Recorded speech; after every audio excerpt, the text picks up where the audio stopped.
think I power washed myself as well. Last week, we talked about Christopher Tompkins. I'm still doing some research.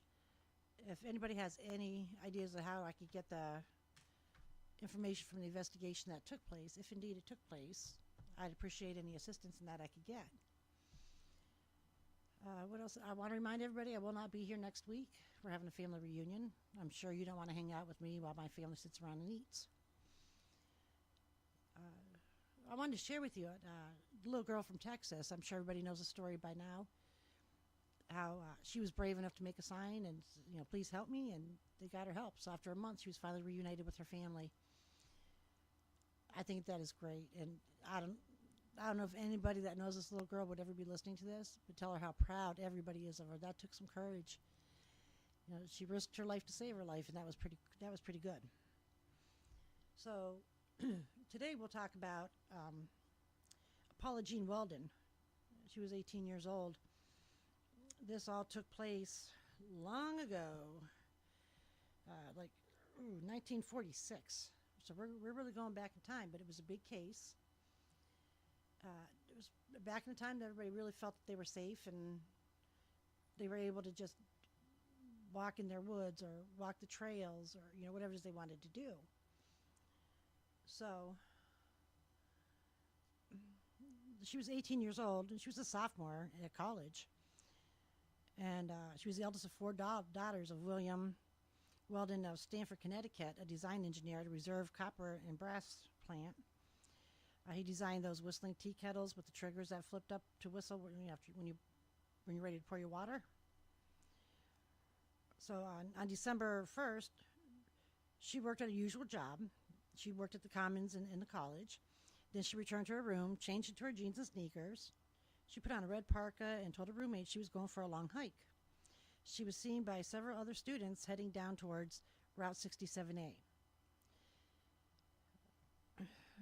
The guy at the service station across from the college, he saw her walk down the drive about 2:30, turn right, and run up a small, I think it's a knoll at the college entrance, and run back down and walk down Route 67A towards Bennington. Now, this is a funny part because my maiden name is Knapp. But Lewis Knapp picked her up at 2:45. And he took her as far as his home route on Route 9, about 3 miles from Long Trail. She told him she intended to hike on it. He dropped her off about 3:15. At about 4, and this is, of course, in the evening, an Ernest Whitman and 3 friends coming out of the camp in Bickford Hollow met her and asked Ernie about the long trail and how far it went. They saw her head over a bridge leading to the trail. To get from Knapp's to where Ernie talked to her in the time allotted, she must have gotten another ride from someone else who never came forward.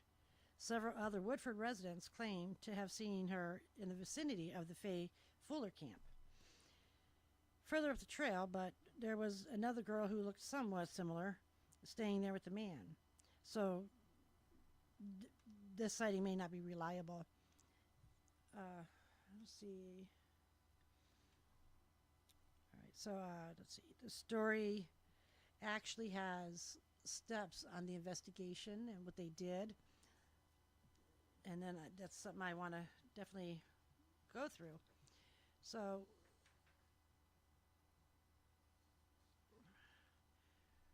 I think they have some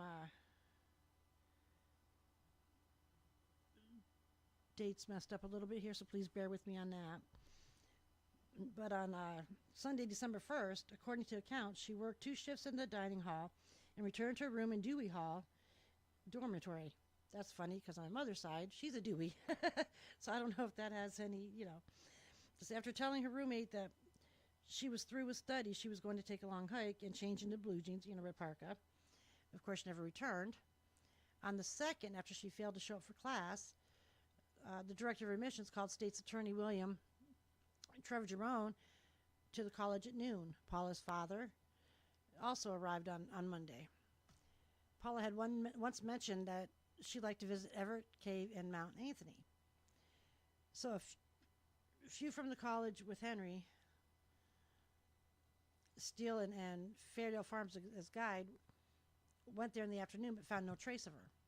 Members of her botany class, I think it's botany, visited sites nearby that had been mentioned in class. Williams College was alerted to be on the lookout for her. Now, of course, they're getting pictures circulated. They're doing everything they can. They're walking the trails. They're talking to everybody that they can talk to. They talked to a waitress at a modern restaurant. You know, she waited on a girl matching her description about 9:30 p.m. on Monday. And then we go into Tuesday. At 5:30, Ernie Whitman, the night watchman at the Banner, noticed a photograph of Paula on the front page of Tuesday's Banner while cleaning the floor of the press room, and told reporter Pete Stevenson that he had talked to a blonde girl about 4 p.m. Sunday afternoon in Woodford.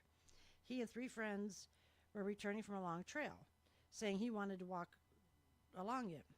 Reporters questioned Stearns Rice and Miss Mary Rice of Silver Street and got the same description. So, yeah, I guess at this point, you know, they have to figure out, you know, are these sightings legit? Are these people that look like her?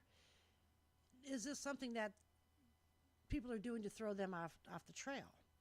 Because obviously here we are all these years later and the woman's still never been found. So, again, you know, they're back at the campus. They're interviewing everybody that they could think of. There was 3 servicemen that passed earlier on Sunday, also not dressed for the trail, and they had a suitcase with them. They had not returned, but they were soon identified through contents of the suitcase as J.W. William Watts and M. Gulder. Mr. Lawson also stated that 71-year-old deer hunter Middle Rivers had disappeared from the same camp 1 year ago. So now we're talking about 2 disappearances, I should say. Searching on Tuesday afternoon was limited to the college campus and the section of the long trail leading to the fire station, which crossed Route 9 on the Brattleboro Road near Hell Hollow and Bigford Hollow. So it sounds to me like they're just, you know, they're really hitting those crossroads right there, and that's their main focus. I guess in the middle of an investigation, or in the beginning of investigation, that's probably where your mind goes. How far can somebody get? She wasn't even gone that long, so something has to keep her close by to where they feel like they don't have to spread out just yet. On the 4th, the authorities concluded that there had been 2 girls in the area of Long Trail on Sunday. Paula, who was alone, and another woman who was with a man who had a car. They both fit the description of Paula. Is that possible, really? Except the other woman was taller, and they may have caused some confusion among the witnesses. Weldon and his daughter would have had no more than $20 on her and left on-cash check for $10 in a room. Okay, so that's saying she doesn't have money to go anywhere. I mean, back then, I suppose $20 could get you pretty far, but the girl Ernie Whitman talked to about 4 p.m. Sunday asked him how far the trail went. He told her, and he had only walked about 5 miles of it. Now, when you're searching for somebody, 5 miles really isn't a whole lot. But that it went through to Canada. She thanked him and went on her way. He and his 3 friends observed her walking across the bridge, which led only to the long trail. 3 other Woodford residents reported seeing her walking up the trail near Hunter's Rest. Frank, the superintendent of the building and grounds at the college, took charge of the squad's volunteers who searched on Tuesday and Wednesday. Herman Spencer of Park Street, who had hunted the area extensively and usually stayed in the Sauceville camp area, he assisted in the search, as did Benjamin College students as a body, the Boy Scouts, 25 William College students, members of the Great Mountain Club, and 30 others from Bemington area. Paula's botany professor, Robert Woodworth, joined in the search. Searching was concentrated on in Benjamin College campus in the section of Long Trail between Route 9 and the top of Glansonbury. Gary Buckley flew over the area. Organized searching of the college grounds began. Now we're what, 4 days into this investigation. I'm thinking they probably should have started a search party sooner than that. It kind of sounds to me like some people were, they were seeing these flyers and they were like, hey, let's go, see what we can do to help, so on and so forth. So everything is definitely a process, and the questioning, and everywhere they go, they've seen somebody that fit her description. That in itself just doesn't sound right. But unless there's some big conspiracy going on, it's not like people know to say, oh hey, I saw her, or is it that now they're looking for her, so that now they're seeing things that aren't even really there? I mean, there's so many possibilities in that. That actually happened to me not that long ago. Somebody had taken off and they couldn't find him, and all I could go by was like them saying he was on this bike and he was wearing these kind of clothing, and I swear I saw that man on my way to work, but it was impossible because at that point that man was really dead. So was I seeing something that wasn't really there? Was I just so desperate to help these people find their missing father? Who knows? So Danny Fagan, who worked at the service station across the college entrance, remembered seeing a girl fitting her description and come down the college drive about 2:30. Turns out to some woods off to her right at the college entrance and run up across his station. Runs back down a few minutes later and walks down Route 67A. Now, this is twice we're hearing this part of the story. So why? Why is it being repeated? Are they just steadily pushing, trying to get someone to remember something that they didn't remember? How they say sometimes it's the smallest things that take you where you need to be. A taxi driver said on Tuesday he had taken a college girl to the bus station at 2:25 on Sunday afternoon who was similar in description. Inquiries were made through the R.N. Thompson, vice president of Vermont Transit, showed none of the bus drivers remembered seeing her. A check on students in Williams College showed none of the acquaintances knew where she was. An intensive search will get underway Wednesday. I guess they're moving faster back then than they do today. I mean, you can't even report somebody missing for 24 hours, 72 hours, something like that. So at least they're on this. All possible routes that Paula may have taken out of Bennington have been covered and descriptions and photographs distributed. At least 25 reporters and photographers arrived in Bennington on Tuesday to cover the search. Now, this is where I need to apologize because I actually do have pictures. And I think, it would probably help as you're trying to put the scene together in your head. And as you can see, I do have my green screen. It's just, I don't have my tech to set me up on it. And I'm discovering I'm going to have to shift everything over so that it'll actually be beneficial to me. So hopefully next time I'm on, I can give you guys pictures to associate things with. Trainman reported a girl answering Paula's description, bought a ticket in Springfield, Massachusetts for Charleston, South Carolina. There was a guy that was, starting a search, an investigation there, but knew of no one his daughter would have known in Charleston. A restaurant employee in Boston said a girl matching Paula's description had applied for a waitress job. Girls from college engaged in a systematic and fruitless search of the college grounds and surrounding woods. Now, there's so much that's going on this fourth day. And imagine, trying to put the story together when you have so many different people talking to sometimes the same people, sometimes different people. So now you have to sort all this out and figure what's repeat, what is assumption, so on. There's just so much to do that this young lady's out here. And it was a wintry day too, of course, So I'm afraid of the elements and all the other things surrounding her. So we're going to skip some of this, where they went here in the woods, they went there in the woods, and this and that was being checked out. We already had that established. They are looking. On Wednesday, contractor Lewis Knapp stated that on Sunday he picked up a girl hitchhiking who fitted her description on 67A and took her as far as his home in Woodford, 3 miles from the Long Trail. She asked him if he was going near Route 9, and he replied he lived a little way out along it. They talked, but only about the long trail. He arrived home about 3:15, which was confirmed by his wife. The last he saw of her, she was walking up Route 9 towards the long trail. He thought nothing more until 8 p.m. Wednesday night when he read Tuesday's banner and saw that she was missing. John, proud of the Adams clothes, John Proud of the Adams clothes store, stated at 7 p.m. Wednesday night he had sold clothes to a man on Saturday afternoon. The man was with two other men that said that they might be going hiking. Also, that he was a student at a photographic school in New Haven. Wednesday night, you have the college president issued a statement that authorities suspected foul play and that they thought Paula's body had been concealed.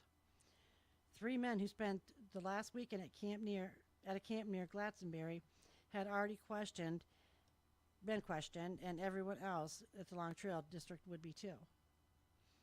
Okay, so now, like I said, they're only in 4 days. Now they're already suspecting that she's gone. Now they're looking for I don't want to say basically they're looking for a body. I was trying to find a better wording for it because that just sounds so sad. The searching on December 5th, the searching started at dawn in a 7 square mile area between Bald and Glastonbury Mountains. Over 125 from Bennington and Williams College and local people assisted in the search. It was led by the sheriff. 5 aircrafts were supposed to participate. They flew over the area. They were watching in that respect. Even the state guards were supposed to join.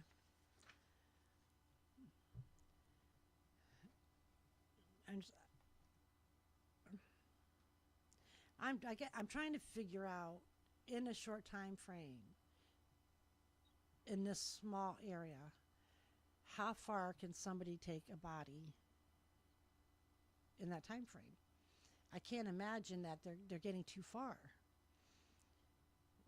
So now, again, we're spending the 4th. Police are talking to people. The searching's going on. Now we're going to go into the December 5th. A resident confirmed information supplied by Mr. W.H. Myers, another Woodford resident, that a dark maroon car carrying a man and a girl answering Paula's description was seen there. The car had a Connecticut plate. There was a report that Paula took a bus out of Bennington at 8:30 p.m. Sunday night. Mr. Weldon was waiting for further description from the Fall River. Lewis Knapp, the building contractor living on Route 9 near the Furnace Bridge, stated he picked up a girl matching Paula's description. So again, we're still hitting that repeat stage. So, in my opinion,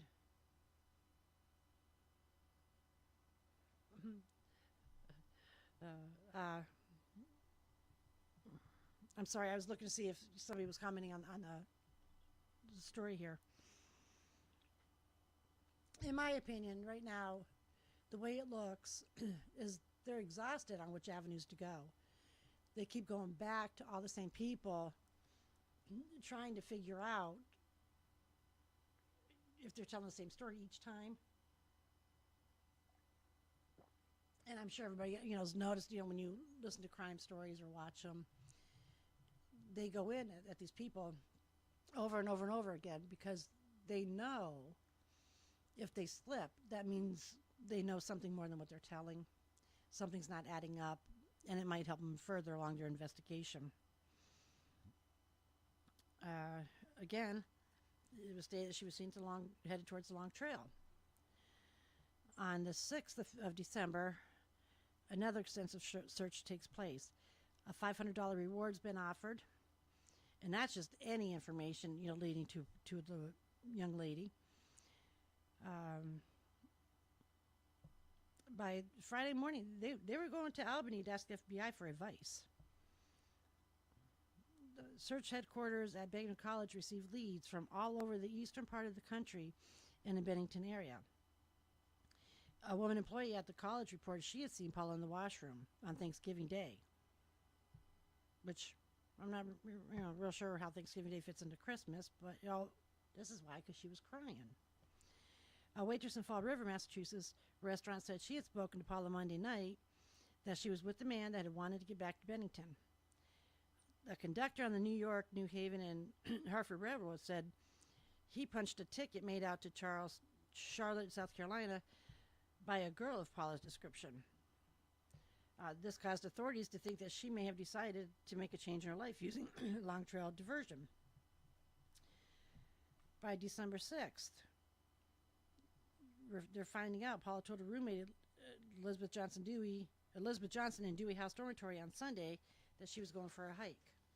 Now, she's throughout all this that has stayed steady.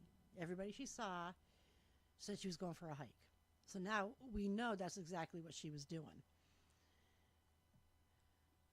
The question is, it was a cold, wintry day. How far could she really hike? So, I mean, it's not like she's just going to up and keep hiking and not find her way back.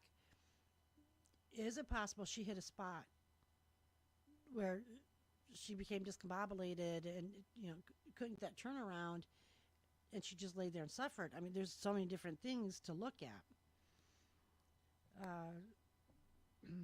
They finally got the helicopters all in and going. Still nothing was found. The weather forced them the search to taper off. All the leads that they had, nothing was panning out. So this is where they say, it would appear that a cold front came through sometime late in the day or during the night on December 1st, according to Bennington Evening Banner for December 3rd.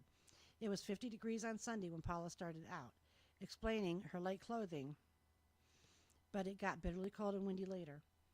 Possibly with blinding snow squalls at about 2 inches of snow fell that overnight.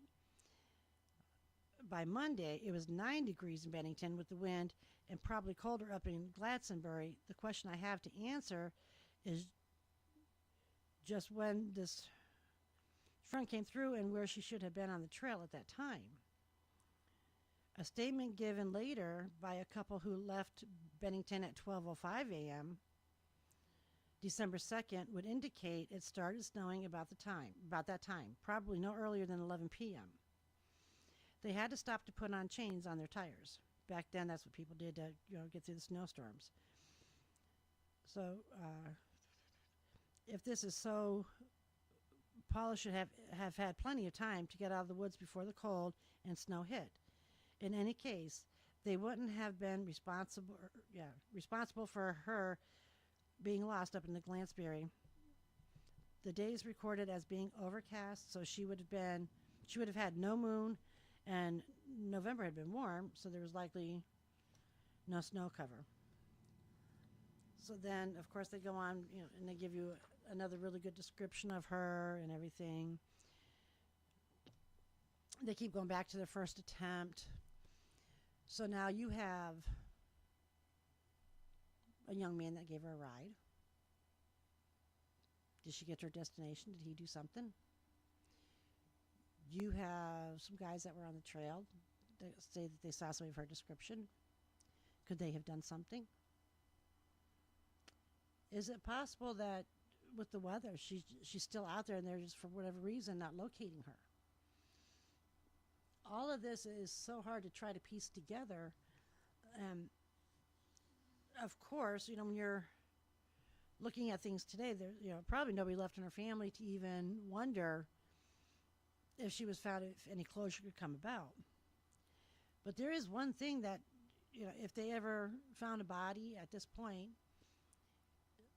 I learned the other day that there was a cold case and they had a body that nobody ever claimed. They couldn't find family for it. Somebody did one of the ancestry test and found out that they were related to this lady. How it all came to light, I don't have all those details, but they were finally able, after all these years, to identify a lady and give her proper burial. So unfortunately, she could be laying in morgue somewhere where they're holding her because they have no idea who she is. She could have been picked up and after all these years buried in what they call the potter's field because nobody knows who she is. She could be marked as a Jane Doe. Her parents left this world not knowing what happened to her. Did she take off? Was she killed? Did she find herself in a situation where she just froze to death, or whatever the situation may be? I will say the police back then moved on this very quickly. I don't know. There's no mention of any kind of waiting period or anything like that, like we have today.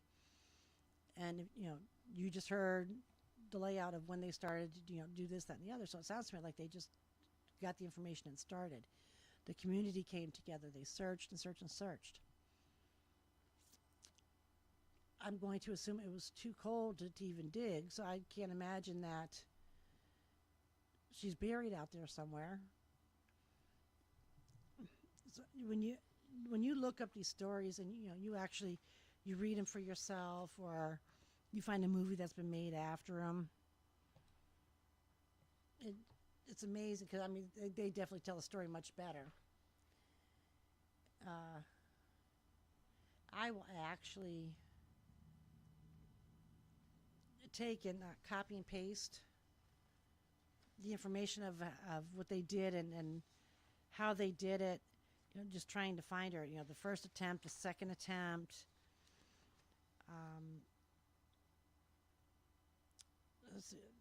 On this one, somewhat to my surprise, though I started later this trip and reached the head of the valley almost half an hour later, the light was better and the trail easier to see with no snow on the ground and an overcast sky. I would estimate from the time it got too dark. So that is definitely saying that if she was out there was definitely ways for her to come out. So I say that this is foul play.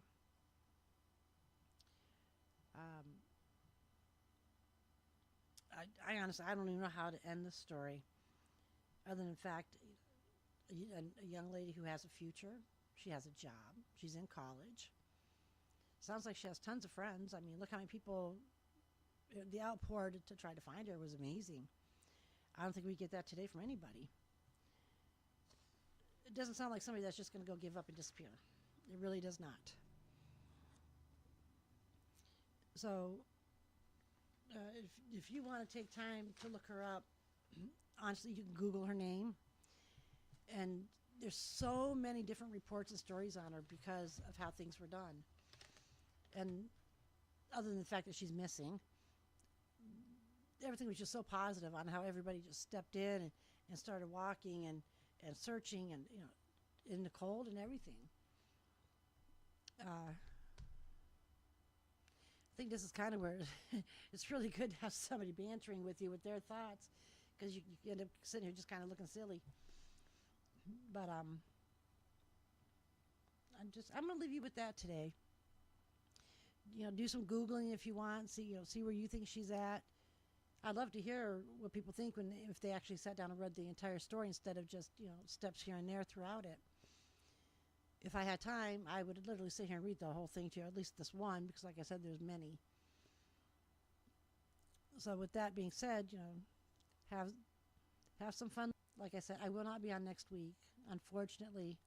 Well, it's not unfortunate because, like I said, I get to go see my family, so that's a good thing. One, if you're not number one and healthy, your life isn't going to be healthy. So take time for you, even if it's just 10 minutes hiding in a bathroom in peace and quiet, meditating, or whatever you got to do. And make sure your mind is ready to face your day and whatever is next week. I will come back with some really good stories when I come back. Oh, and also August 12th, I won't be on. I'm sorry. I have a couple friends that are doing a big flea market, and I've asked for my assistance. And I couldn't tell them no. They're good people, and they're doing this for a good reason. So the 29th and August 12th, I won't be here. I want you guys to have a good day. And from my house to yours,